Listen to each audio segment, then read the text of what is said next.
Accept பண்ணிக்கிறேன். கண்டிப்பா ஒத்துக்க மாட்டேன். அக்செப்ட் பண்ணிக்கிறேன். அப்படின்னா என்னுடைய மனைவி ஒத்துக்கிறேன். ஒத்துக்கிட்டா பண்ணி வாய்ப்பு இல்லைங்க. செல்ஃபி கோ அந்த இடத்துல கேர்ள்ஸ்க்கு அதிகமா இருக்கும் மோஸ்ட்லி. ஆப்ஷன்ஸ் நிறைய இருக்கும். இது இன்னும் ஜாஸ்தி தான் குறையாது. இதனால தான் இது ஆயிட்டு இருக்கு. நான் 20 கிட்ஸா நிறைய வந்து டைவர்ஸ் நினைக்கிறேன். ஆர்த்திங்கிறவங்க நல்லவங்க, ஆனா அவங்க வந்து தவறா நினைச்சிட்டாங்க. சேம் ரேவி மேலதான் தவறு. இப்போ இந்தியாவில் வந்து டிவோர்ஸ் ரேட் வந்து கொஞ்சம் ஜாஸ்தியாக இருக்கு. நிறையவே நம்ம ரெகுலர் பேசிஸ்ல நிறைய நியூஸ் பார்க்குறோம்.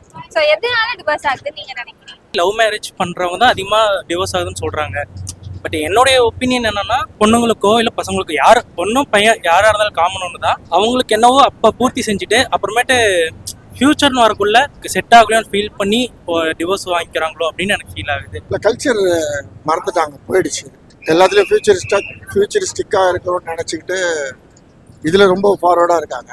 இன்னொன்று அண்டர்ஸ்டாண்டிங் இல்லை. டெக்னாலஜி மெயின் ரீசன் டெக்னாலஜி தான்.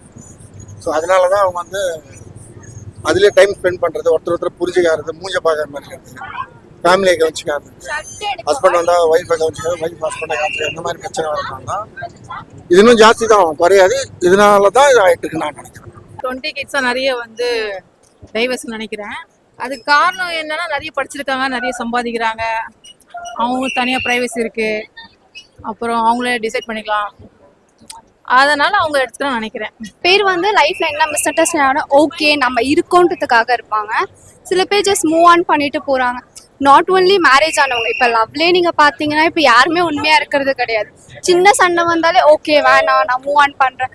அதே தான் இப்போ மேரேஜ் ஆன பிறக்கும் அதே மென்டாலிட்டியால இருக்கிறதால நிறைய டிவோர்ஸ் கேஸ். ஒருத்தர் புரிஞ்சல் இல்லாதனால தான் அந்த டைவர்ஸே வருது, விவாகரத்து. இப்போ நம்ம ஒரு பொண்ணோ இல்லை பையனோ லவ் பண்ணுறதுக்கு எவ்வளோ கஷ்டப்படுறாங்கன்னு எல்லாருக்குமே தெரியும்.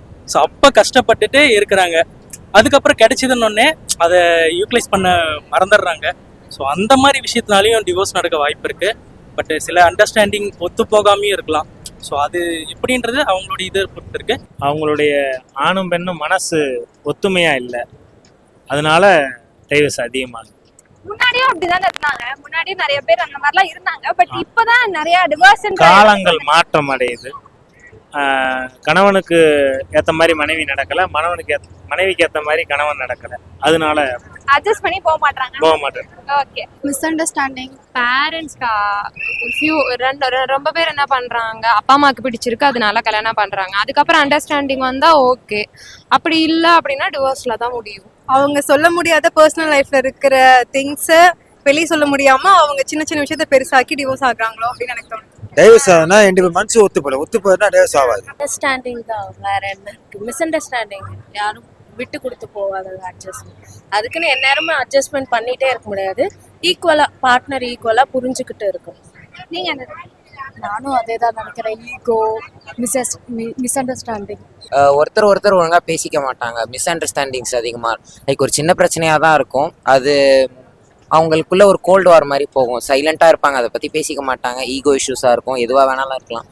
அது இன்க்ரீஸ் ஆகி ஒரு பிரச்சனையா வந்து மேபி அவங்களுக்குள்ள லவ் இருக்கும், ஆனா அவங்க அதை புரிஞ்சிக்க மாட்டாங்க, அவ்வளவுதான். இப்போ வந்து ஒரு சின்ன இமேஜினரி क्वेश्चन மாதிரி, நீங்க வந்து இப்போ சிங்கிளா இருந்து ஒரு டிவோர்ஸி வந்து உங்களுக்கு மேரேஜ் பண்ணி வைக்கிறேன் அப்படின்னு சொன்னாங்கன்னா நீங்க அக்செப்ட் பண்ணிப்பீங்களா? அப்படின்னா என்னுடைய மனைவி ஒத்துக்கிறேன். ஒத்துக்கிட்டா பண்ணி இல்ல உங்களுக்கு மனைவி இல்லன்னு வெச்சுக்கோங்க, அப்படின்ற டைம்ல கல்யாணம் பண்ணிப்பீங்க அப்படின்னா அவங்களுக்கு ஒரு வாழ்க்கை கொடுக்கறோம்ன்ற சந்தோஷத்தோட கிடைக்கும். அக்செப்ட் பண்ணிக்கிறேன். எதனால அக்செப்ட் பண்ணிப்பீங்க? இந்த ரீசன் ஆக்சுவலி இப்போ நம்மளுக்கு பொறுத்த வரைக்கும்னா அவங்க வந்து நம்மளுக்கு உண்மையா இருக்கணும். அவங்க டிவோர்ஸ் எதால ஆச்சுன்னு தெரிஞ்சுக்கிட்டு இன்கேஸ் அந்த மெயில் வந்து லைக் ட்ரூவா இருந்தாங்க, பட் ஏதோ ஒரு இமேஜினரியால அவன் டிவோர்ஸ் பண்ணிட்டு போயிட்டாங்கன்ற போது அக்செப்ட் பண்ணிப்பேன். கண்டிப்பா ஒத்துக்க மாட்டேன். ஏன்? எனக்கு அதுல ஐடியா இல்லை எப்படி டிவோர்ஸ் ஆனோம்னா அது இல்ல, கண்டிப்பா இல்ல. என் பேரண்ட்ஸும் அதுக்கு ஒத்துக்க மாட்டாங்க. கண்டிப்பா இல்ல, அக்செப்ட் பண்ணிக்கிறேன். இல்ல நான் அக்செப்ட் பண்ணுவேன், அது பெரிய விஷயமா எடுத்துக்க மாட்டேன். முன்னாடியே டிவோர்ஸ் ஆனதுக்கு ஏதாவது ஒரு ரீசன் அவங்க கிட்ட ஃபால்ட்டா இருந்திருக்கலாம். அந்த மாதிரி மேபி அவங்க கிட்ட ரைட் பீப்புளை ஃபைண்ட் பண்ணாம அவங்க அவசரப்பட்டு கல்யாணம் பண்ணதுனால ஏதோ ஒரு பிரச்சனையாக பிரிஞ்சிருக்கலாம். அதுக்காக எல்லாம் அதெல்லாம் ஒரு ரீசனா வச்சு நான் அதை வேண்டாம்னு சொல்ல மாட்டேன். என்னோட பீரியட்ல அக்செப்ட் பண்ணிருக்க மாட்டேன். இப்போ பண்ணுவாங்களான்னு தெரியல. என்னோட பீரியட்ல கண்டிப்பா பண்ணிருக்க மாட்டேன்.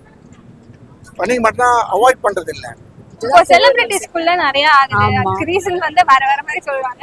நீங்க செலிபிரிட்டிஸ் ஆகிறதுக்கு மெயின் ரீசனா என்ன இருக்கும்? நீங்க அண்டர்ஸ்டாண்டிங் இல்லாததுனால ப்ளஸ் டைம் ஸ்பெண்ட் பண்ண முடிஞ்சு என்ன அவங்களுக்குள்ள எவ்வளோ ஃபைட்ஸ் என்ன மிஸ் அண்டர்ஸ்டாண்டிங்ஸ் இருந்தாலும் டைம் எடுத்து பேசிக்கிட்டா எல்லாமே சரியாயிடும்ல. பட் அந்த டைம் ஸ்பெண்ட் பண்ண முடியாத ப்ளஸ் ஈகோ, செல்ஃப் ஈகோ அந்த இடத்துல கேர்ள்ஸ்க்கு அதிகமாக இருக்கும் மோஸ்ட்லி. ப்ளஸ் ஒரு விஷயத்த பண்ணக்கூடாதுன்னு அவங்க சொன்னாங்கன்னா அதை நம்ம அகெயின்ஸ்ட் நம்ம எடுத்து சொன்னோம் அப்படின்னா பாய்ஸ் புரிஞ்சுப்பாங்கன்னு நான் நினைக்கிறேன். ஆப்ஷன்ஸ் நிறைய இருக்கும் அவங்களுக்கு.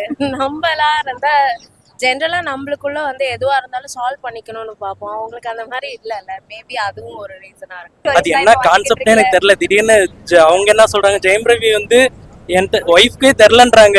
இது வந்து ஜெயம் ரவி வந்து சொல்ல என்னை கேட்காமலே இது பண்ணணும்னு சொல்றாங்க. அவங்களோட இன்ஸ்டா பேஜ்ல அவங்க இது போட்டிருந்தாங்க போஸ்ட் ஒன்று. அதை படிச்சு பார்க்கும்போது நமக்கே தெரியுது அவங்கள்ட்ட கேட்காமே அவங்க ஒப்பீனியன் இது ஜெயம் ரவி பாட்டுக்கு டிவோர்ஸ் கொடுத்துருக்காரு. ஸோ இதோடைய கான்செப்ட் என்னன்னு எனக்கு தெரியல. பட் ஆனால் சினி இண்டஸ்ட்ரியை விட நமக்கு நார்மலாக வெளியே இருந்து பார்க்கும்போது நமக்கு தெரியும்ல. ஸோ அதை வச்சு நான் சொல்றது இந்த மாதிரி இருக்குமோன்னு எனக்கு ஃபீல் ஆகுது. அவ்வளோதான். அதான் மனசு ஒத்து போகலாம், ஃபைட் பண்ணா அது எங்கன்னா போய் முடிஞ்சா முட்டிக்குச்சுன்னா அவ்வளோதான். அதுக்கு பெட்டர்ல சண்டை போட்டே இருக்கிறது, டெய்லியும் சண்டை போட்டுட்டு இருக்கிறதுக்கு தனியாக இருக்கிறது எவ்வளோ பெட்டர் தானே. இப்போ சம்பாதிக்கலாம், நிறைய லேக்ஸ் கணக்காக சம்பாதிக்கிறாங்க. இப்போ டிகிரி முடிச்சோன்னா லேக்ஸ் கணக்காக சம்பாதிக்கும். அப்படி இருக்கும்போது அவங்க வந்து ஓன் டிசிஷன் எடுக்கிற அளவுக்கு அவங்களுக்கு தைரியம் வந்துடுச்சு. அப்போ இருக்க பொண்ணுங்களாம் வந்து நாங்களாம் பார்த்தா வெளியே போக மாட்டோம். இப்போ அப்படி கிடையாது இல்லை. அதனால எல்லாரும் அவங்கவுங்க முடிவு எடுத்து அவங்கவுங்க லைஃப்பை வந்து வாழ்ந்துக்கிறாங்க. அப்படியும் எடுத்துக்கலாம். எல்லாருக்கும் ஒரு மனசு தானே. அது நடிகரா இருந்தாலும் அது டைரக்டரா இருந்தாலும் நம்மள மாதிரி நார்மலா இருந்தாலும் எல்லாருக்குமே மனசுன்னு ஒண்ணு தானே. அது மனசு ஒத்து போனா இந்த இதுக்கு போக வேண்டியதே கிடையாது. ஒருத்தர் புரிஞ்சுக்கணும். இப்ப அவரு அப்படிதான், அவங்க அப்படிதான் புரிஞ்சுக்கணும். நம்ம ஒய்ஃப் இப்படிதான் புரிஞ்சுக்கணும். அதுக்கேற்ற மாதிரி நடந்தா டைவர்ஸ் போக மாட்டாங்க. அது வந்து அவங்களுடைய மனப்பான்மையை பொறுத்து இருக்கு.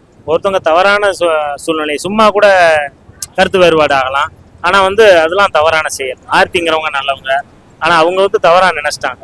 சேம் ரவி மேலதான் தவறு.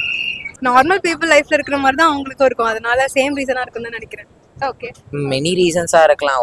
ஒன்று வந்து அவங்க சம்பாதிக்கிறதுனால ஈகோ வரும், 2 பேருக்கும் ஈகோ வரும். அப்புறம் நார்மலாக செலிபிரிட்டிஸ்குள்ளே இருக்கிற மாதிரி தான். லைக் எப்படி சொல்கிறது, ஈகோ இஷ்யூஸ் தான் யூஸ்வலாக இருக்கும் இந்த மாதிரி செலிபிரிட்டிஸ் பிரியறதுக்கு அப்படின்னு நான் நினைக்கிறேன். மேபி அவங்கள பத்தின வர ஃபேக் நியூஸ் எதனா அவங்க ஃபேமிலியில அஃபெக்ட் ஆயிருக்கலாம். அப்படி பார்த்தா ஜெயம் சார் ரவி வந்து ஓரளவுக்கு நல்ல பர்சன் நினைக்கிறேன். Good person. அவரு சினி ஃபீல்ட்ல இருக்கிறவரு. அவரு நல்ல மேட்சா தான் இருந்தது. ஏன் பிரிஞ்சாங்கன்னு தெரியல. எனக்கு பிடிச்ச ஜெயரம்பி. ஏன்னா அவர் வந்து கொஞ்சம் டீசெண்டா படிச்சிருக்கலான்னு தெரியல அவரு. ஆனா நல்ல பர்சன். அவரும் விஷால். இப்போ இந்த மாதிரி ஒரு முடிவு வந்து தனிப்பட்ட முடிவு நான் நினைக்கிறதா அப்படின்னு சொல்லி எடுத்துறாங்க. பட் அதனால அஃபெக்ட் ஆறது ஒரு ஆணா பெண்ணா இல்ல அவங்களோட குழந்தைங்க? 100% குழந்தைங்க. ஏன்னா இவங்க வேற ஆளை பார்த்து போயிடுவாங்க. அந்த பசங்க யார் அம்மான்னு கூப்பிடுறது அப்பா கூப்பிடுறது தெரியாம முடிச்சுட்டு இருக்கோம். இது ஃபாரின்ல இருக்குல்ல, அது இங்க வரவே கூடாது. வந்துடுச்சு, ஃபியூச்சர்ல இப்படிதான் இருக்கும், மோசமா இருக்கும். ஒரு பையனும் பொண்ணும் லவ் பண்ணி இது பண்ணி அதுக்கப்புறம் செட் ஆகலன்னு விட்டுட்டு போகிறதுக்கு நடுவில் சம்மந்தமேல ஒரு ஜீவன் கஷ்டப்படுதுன்னக்குள்ள குழந்தை இருந்துச்சுன்னா குழந்தை கண்டிப்பாக இவங்களை விட மோஸ்ட்டாக சஃபர் ஆகும். ஏன்னா பின்னாடி அப்பா அம்மா பிரிஞ்சிருக்கான்னும் போது எனக்கு ஆக்சுவலாக என்னுடைய அப்பா அம்மா ஒரு பாஸ்ட் ஒரு 3 to 4 years பேசாமல் இருந்தாங்க. ஸோ அப்படி பேசாமல் இருந்தக்குள்ள எனக்கு அந்த ஃபீலிங்ஸ் இருந்துச்சு. எல்லாரும் அம்மா அப்பாவும் பேரண்ட்ஸ் மீட்டிங் ஒன்றா வரக்குள்ள என்னுடைய அம்மா அப்பா மட்டும் பேசாமல் இருக்கிறாங்களே, அந்த மாதிரி ஃபீலிங்ஸ் இருக்குது.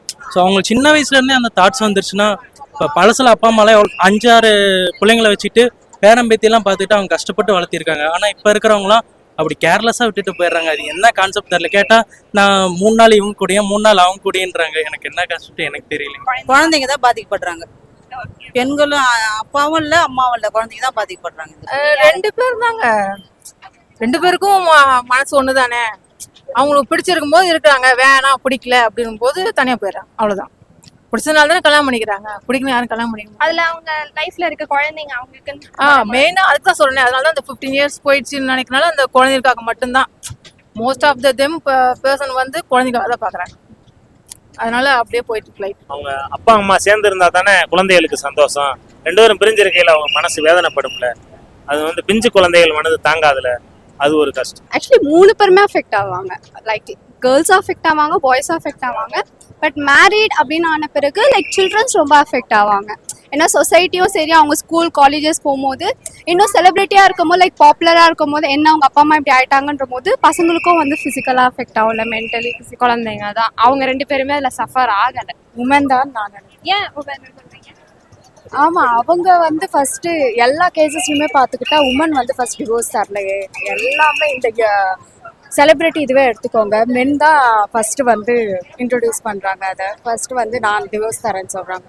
ஸோ அதனால மேபி செலிபிரிட்டியில உமன் வேணா அஃபெக்ட் ஆகலாம். எனக்கு தெரிஞ்சு ரெகுலரா நம்ம சொல்ல முடியாது மேல் ஃபீமேல்லாம் என்ன யாரு தப்பு யாரு அவங்க ரொம்ப அஃபெக்ட் ஆகுறாங்களோ அவங்க தான் மேபி சைலண்டா இருப்பாங்க. அவங்களுக்குன்னு தான் ஆப்ஷன்ஸ் இருக்கும். ஆனா நம்மள மாதிரி ரெகுலரா ஒரு நார்மல் பீப்புளெலாம் இது எல்லாமே யோசிச்சு கொஞ்சம் சார்ட் அவுட் பண்ணணும்னு பார்ப்பாங்க. அதுலயே பாதி பேர் ஓகே ஆயிடுவாங்க.